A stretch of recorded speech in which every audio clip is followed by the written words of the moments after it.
Patay ang isang abogado matapos na pagbabarilin sa harap ng kanilang bahay sa Bangged Abra. Insidente na huli cam. Tutukan sa report.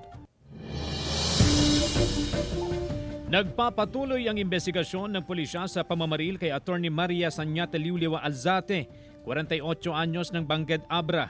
Sa inisyal na investigasyon ng pulisya, nakasakay sa kotse ang biktima at nasa tapat ng kanilang bahay ng pagbabarilin ng dalawang lalaki. Nagtamo ng iba't ibang tama ng bala ng baril sa katawan ng biktima. Dinala pa siya sa ospital pero hindi na naisalba ang kanyang buhay. Tumakas sa mga suspect lulan ng motorsiklo. Ada jay mobility nga maysa. Mobility lapas although nakita data madama dyan ay nga ko.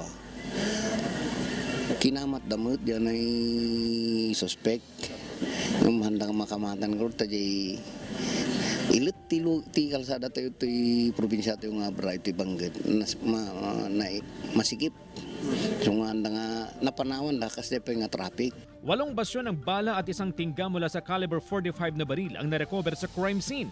Pinag-aaralan na ng pulisya ang mga kuha ng CCTV sa lugar para sa pagkakakilanlan ng mga suspect.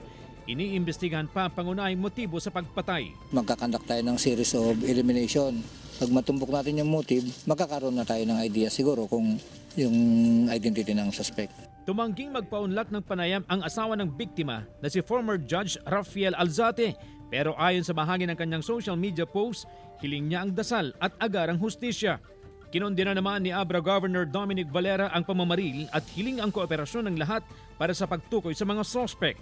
Ang IBP Northern Luzon Region kinondena rin ang pamamaril. CJ Torida, 1 North Central Luzon.